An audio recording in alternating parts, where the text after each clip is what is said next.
Hey guys, what's up? Before I did anything, I wanted to review The Amazing Spider-Man, the original, in honor of The Amazing Spider-Man 2 coming out and all. You may notice I'm not home right now, but still make a video. Uh, yeah, I don't really, it was okay. Um, I think it was better than Spider-Man 3, but I don't think it was better than the other two because it was trying to do what the other two movies had already did. It was trying to go for a darker storyline, but then it just didn't work. Because for one thing, Spider-Man took off his mask like in every scene he was in. He's just like, oh, I'll just take off my mask. I don't know what the purpose of the mask is if you're gonna take it off every scene. I hope in the second one he doesn't take off his mask anymore.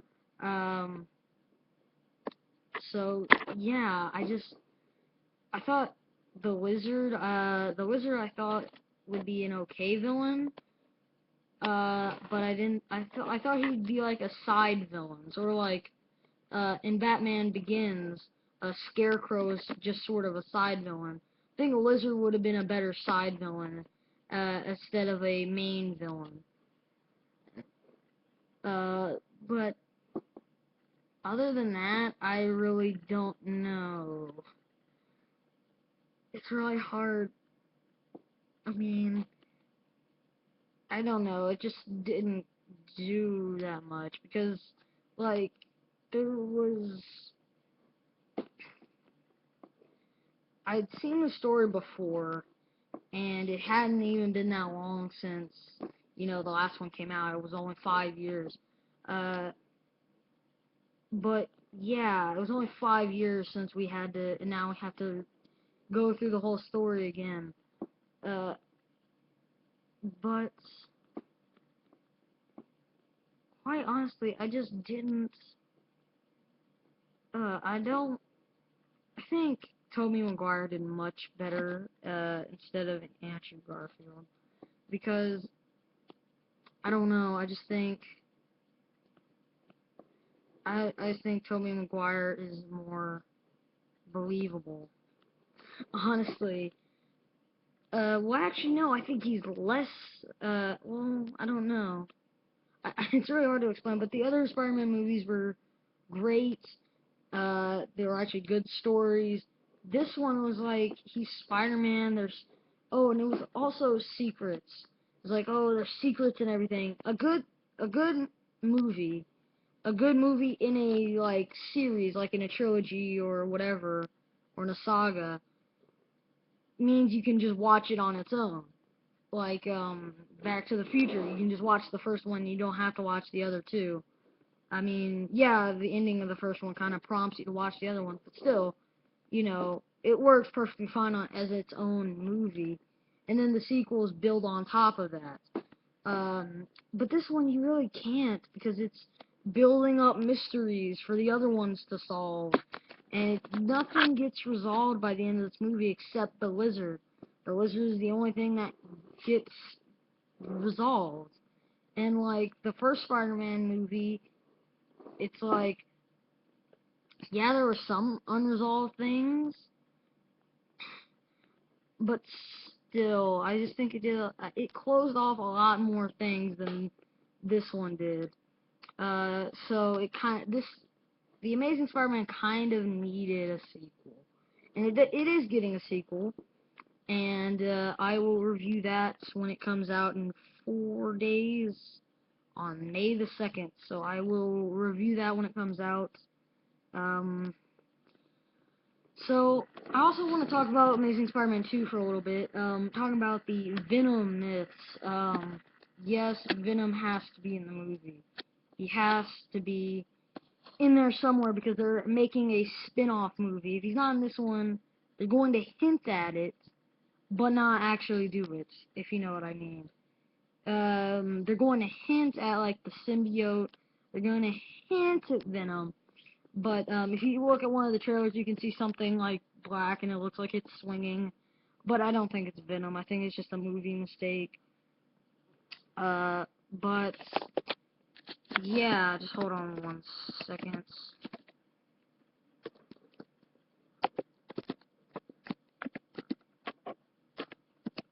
Sorry this is taking so long. Anyways, as I was saying, I don't think it's Venom because the movie is coming out. The Venom movie is probably going to come out in 2017 or maybe 2015. I don't know. Because there's a Venom movie and a Sinister Six movie. So yeah, it's either going to come out in 2015 or 2017. So yeah, if he's not in this one, or they'll hint at him, but he's not going to be in the movie. He's not going to be in The Amazing Spider-Man 3, because, I just don't, he, uh, because he has to have a spin-off movie before he can actually get into the franchise. And I hate that Venom's getting a spin-off movie, because that means you're going to have to use a villain like Carnage and not use him to face Spider-Man just to fight Venom. And that kind of sucks. So I think Amazing Spider-Man 4 is going to be Venom. Amazing Spider-Man 3 will be someone else. But if Amazing Spider-Man 4 is Venom, that means there'll be no Carnage, which I hate. I really want Carnage to be in this new Amazing Spider-Man series, because they made a new Spider-Man series.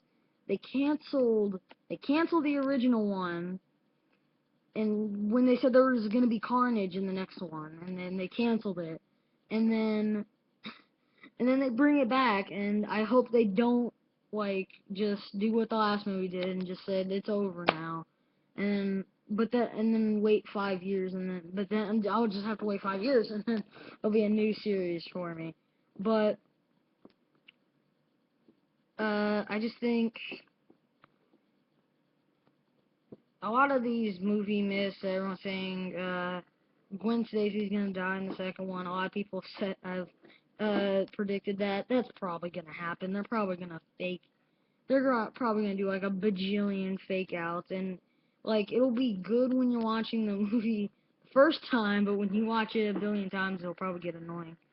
But yeah, that's what my predictions are for the second movie.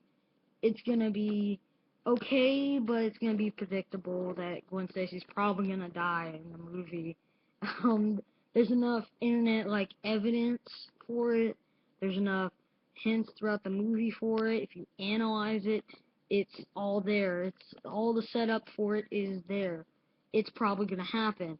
If not, then I don't know what. But anyways, yeah. So that is that, I guess. Amazing Spider-Man 1, I don't know.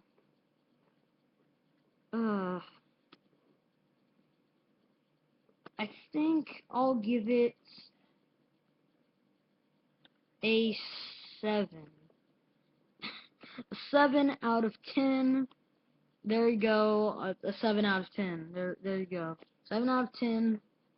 Amazing Spider-Man. It's barely passable. Or a 70, pretty much. It's barely passable. Yay.